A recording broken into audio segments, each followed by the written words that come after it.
So we hear the song Papa was a Rolling Stone because Papa has a lot of kids, but it had to start somewhere. So the theory is that my dad is white. I don't even know that for real. Dang, wow, that's You know what I'm crazy. saying? Yeah. And you know, poets, we write a piece about that, but I've never met him. Never met him. Hey y'all, hey, and welcome. If you like what it is that you see, like, comment, and subscribe. You can follow Visionary Price, the amazing visionary behind all of this, and follow myself at Miss We Care. We got more content coming, guys.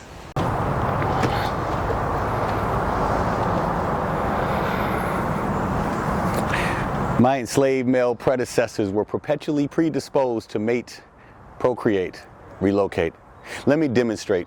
So many black male slaves were blackmailed to mate with multiple black females. In detail, black males got a whole lot of tail just to multiply merely for the multiplication of more slaves, mate or die. And with no mental health awareness month back then to encourage men to heal in war against a generationally cursed mentality, freed black men continued to order what was on the racially systemic menu. Men, you, mate, procreate, relocate. I'll have what he's having. Mate, procreate, relocate. I'm horny and hurting, crying. Mate, procreate, relocate. I don't treat women like objects. Mate, procreate, relocate. Your Honor, I never raped her. She wanted it. I object. Mate, procreate, relocate. Papa was a stone. Mate, procreate, relocate. Who you calling Papa? That don't make me a daddy just because we bone. So screw you because I'm screwed, sexually unsatisfied, salivating with a thirsty soul. Sometimes this sex is all I got to get by. What's up, y'all? It's Visionary Price. We are at the Visionary Place. As you know, today we got another amazing poet. Do you consider yourself a poet? I don't know what I am. I'm a mutt bastard, lyrical, with some hip hop, some poetry. I actually did a hybrid called monoloetry. It's the marriage of monologue and poetry. As a matter of fact, the crazy part is, you probably hear this story a lot. I didn't re-pick up my pen till COVID. Because prior to that, I didn't think that my style really, you know, I'm half white, so I don't have rhythm for hip hop. But at the same time, when I did poetry venues, because I do, what you see was out here because I didn't want to make a lot of noise, but I'm really dramatic and theatrical with my pieces. And it wasn't really, I didn't feel like I belonged. Back then, you feel like you had to fit in. I think now we're willing to be ourselves. Exactly, and I think that's what make art. Yeah. The fact that you can be yourself. Yes. And what I like about yours, like you right, we had a whole plethora of people come on Visionary's Place and spit poems, but we never had. It seemed like you went into character, and a lot of different, multiple characters. It was a mashup. Yeah. How'd that come about? I don't want folks to just hear my pieces. I don't want them to just see the pieces. I want them to experience it. I want them to, you ever been to Universal Studios? Yeah. They go into them joints and you feel the mist of the rain when it's supposed to. Seat right. Right. I want to make that so many times if I'm done with a piece and someone says, man, I felt like I was in a movie, then I'm like, I accomplished it. So like I said, I feel bad because you got a mild example. If I felt like I could have permission to just go wild, it'd probably be something different. But yeah, it's still evolving. Next episode. Absolutely, absolutely. What's up, Visionaries? I am Visionary Price. We are at the Visionary Place. Make sure you like, comment, and subscribe. That's the only way we're gonna be able to keep this going. This one is for the Visionaries. Everybody go through things and looking for a way out. This your way out. So tap in for sure. This for us. Let's go, Visionaries. Yeah. No, I think it's very creative, right? So before you became a poet, right? Yeah. You know, we all start off as little adolescents, little kids. You know what I'm saying? Okay. Where you from? I'm from Dayton, Ohio. I live in Northern Virginia, so I'm part of that DMV crew. Right in there. Yeah. Okay. I don't know how it is growing up in there. Like, can you explain that? Dayton, Ohio is nothing to write home about. When I got to DC to go to Howard, I met my wife, and I never looked back. You know, but Dayton, Ohio has significant history because my mom left me at a bus station when I was 5 years old. Never knew my father. And you know, when we as black people go through trauma, we don't get therapy. So, ironically, the first piece I ever wrote was a confession or admittance that my mom left me at a bus station. Because up until that point, I couldn't say, I couldn't face it. In fact, what I used to do, I used to talk to these sisters on the phone and be like, there's this dude named Eric, and he was abandoned by at a bus station. And then the girls would be like, oh, and I'm like, yeah, I got him. So I use it as bait, but I couldn't say that I was.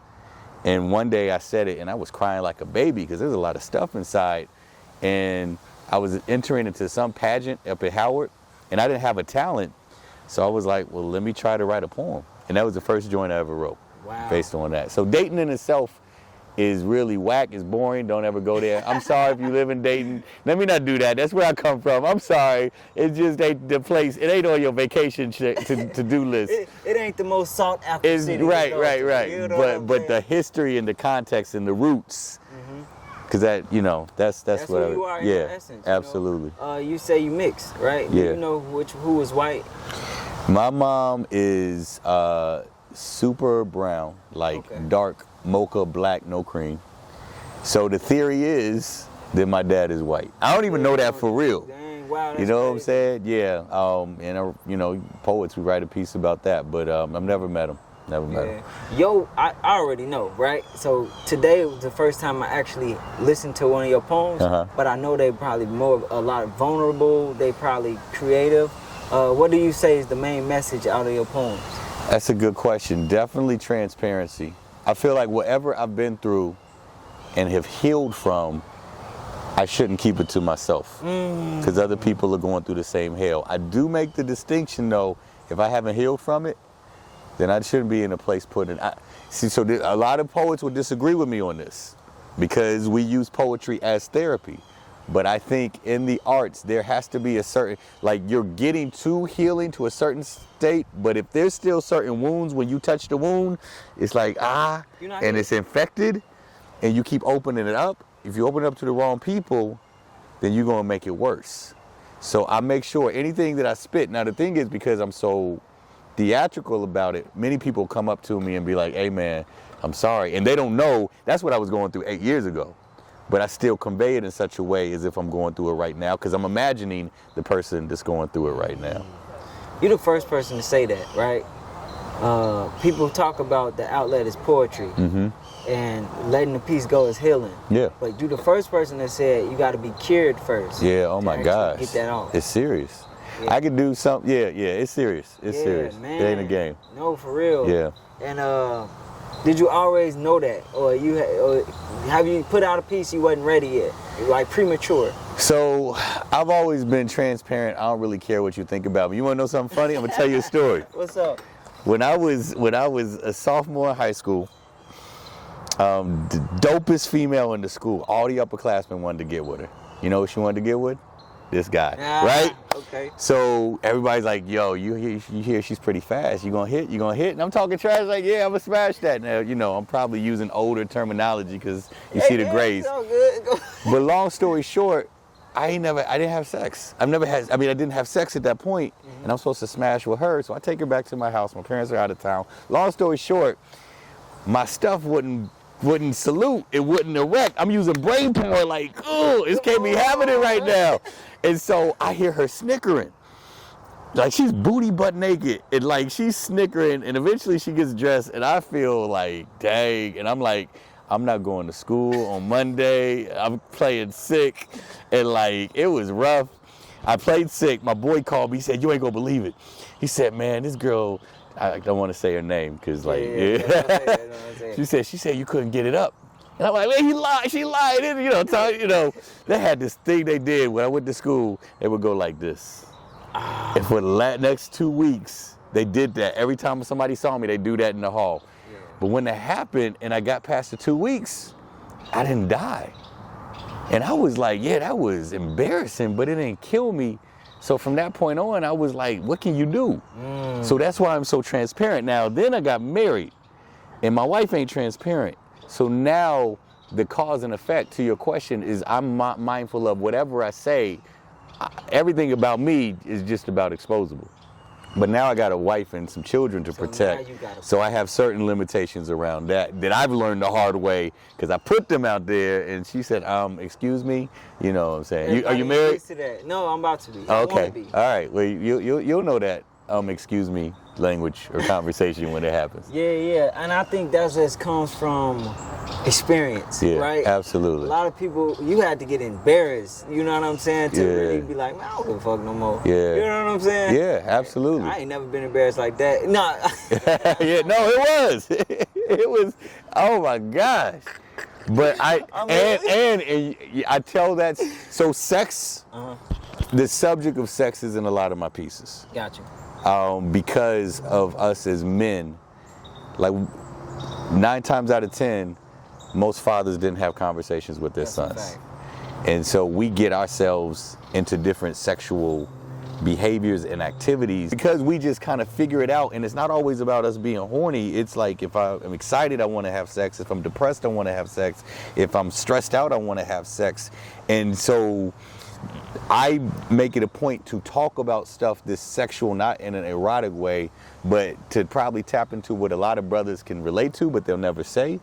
Just in case there's that one kid that's like, yeah, I was with some sister and I couldn't get it up. Something must be wrong with me.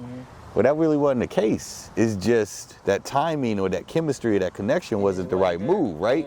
So that's why I feel like my wife feels, she used to accuse me that I'm showing off or I'm telling too much, but sometimes I feel like I need to say things that people won't normally say in their soul, so hopefully they can feel like, yeah, I'm not the only one with this. Relatable. Yeah. And I think that has been the ongoing story with Visionaries Place. Okay. A lot of people go through things. Some people be scared to let it out, but once they do, they feel better. Yeah. Your and soul because can breathe. People come to you too, like, hey man, I can relate to your story so much. Thank you for saying that. Yeah. You don't even know, you might have just changed somebody's life. Yeah. They could have been thinking about some crazy stuff, but you helped them. Right. You're right. You feel me? You're right. I do. That's dope. And I appreciate you for even being transparent. Yes, sir. Even me, I got things about me, I not ready yet. Right. You know what I'm saying? But in due time. Yeah, absolutely. So, absolutely. Your piece real quick. Let's talk about that. Okay. It sounded like you was speaking about in a man's perspective what we deal with in sex. Yeah. Was it that? Kinda. So that piece was actually a motivation from another piece. I wrote a piece called Black Woman. And I'm admiring Black women. I'm telling the Black woman, and I know I can't speak for all Black men, but just, you know, on behalf of Black men, we love you, we accept you, just the way you are. You know what? And every time I would deliver that piece, I felt like Black women was giving me a look like, yeah, okay. And I was like, I mean, it was nice, but it just wasn't going beneath the surface. And so just hearing different conversations from different sisters, I got 5 women in my house, my wife, and I got 4 daughters. But then just hearing different pain and all this other stuff, I was like, well, let me do an apology piece to Black women. And just be honest, just from my standpoint, I know I was trained to objectify Black women. I saw naked women in videos or porn or whatever it was, and that's how I saw her, a woman, before I saw that she's my sister, as a, you know, in this beautiful race and culture of us being Black. I saw her as someone I could hit more first than someone I could protect.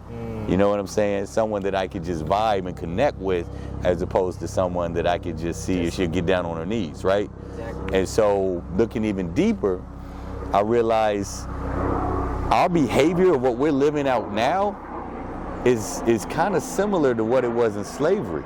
Because a man, first of all, a man and a woman were not allowed to be married legally. Second of all, to save money, slave owners said, look, I'm not gonna go buy any more slaves. You're a strong Black man. I want you to have sex with her, have sex with her. So we hear the song Papa was a Rolling Stone. Now one dude would be like, has a lot of kids. But if a dude, but it had to start somewhere. If I really love someone that I'm not allowed to marry, and by the way, you might be raping her as a slave master, I don't know how to deal with this stress. So you tell me to have sex with all these women, my flesh says I need to de-stress all this is going on, but my soul is like, this isn't right, but I'm going through this pattern.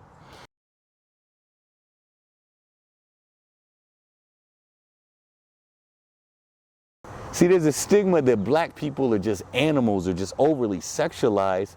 We were made to be this way. And then when emancipation comes, they say, allegedly, you're free. We don't know the exact date, but you're free. No one said you're free. Now we got to get you some therapy. So you're still walking with that, which was your lifestyle and your daddy's lifestyle and your daddy's lifestyle that you're taking into your freedom, and now you're passing it down to your son and your grandson, and the cycle continues. And now women are saying, I can't stand black men because all they do is this, that, and the other, and they just want you for your body. Then they'll just use you up. Our sisters don't respect it. And now the sisters, because we're looking at things from the here and now and not realizing that it goes back to where we come from. Who cloned Tyrone? Yeah, that was, yeah, absolutely. It's crazy. It is. It's really a society-made thing. Yeah. It's not how it's supposed to be. Yeah. I definitely want that to reflect on the camera and on the video. I want people to understand that at the end of at the beginning of our essence, we are made to be together. And it's forces, whatever the agenda is made to divide, separate, divide and conquer, compete against each other. And it's not supposed take to each other out. You feel me? It's easier to take over somebody that don't know themselves. It's easier to take over somebody that don't know that they supposed to have unity in the first place. Yeah, absolutely. We already know. Yeah. But I do want to say this, right? Pleasure talking to you. Absolutely. This is my first time officially meeting you, but I feel like I know you, my brother. Yes, sir. We won't make it the last, man. I appreciate you. This is dope. I love what you're doing here. Keep doing it, brother. Appreciate it. Yes, sir. And we tapping out. Welcome to Visionary's Place. I'm Visionary Price. Today you was able to meet him. This person is amazing. And I hope you liked his poem. Go follow him. Do you got socials? Absolutely. You can check me out at Eric Kellum. That's ERICKELLUM. At Eric Kellum on IG and Facebook. Eric Kellum. Eric Kellum. Eric Kellum. Eric Kellum. Yes. I love the way Kellum, you like tell him or smell him. Tell him. No, we ain't I was just playing. Hey, yeah, we tapping out, man. Appreciate y'all. Let's go.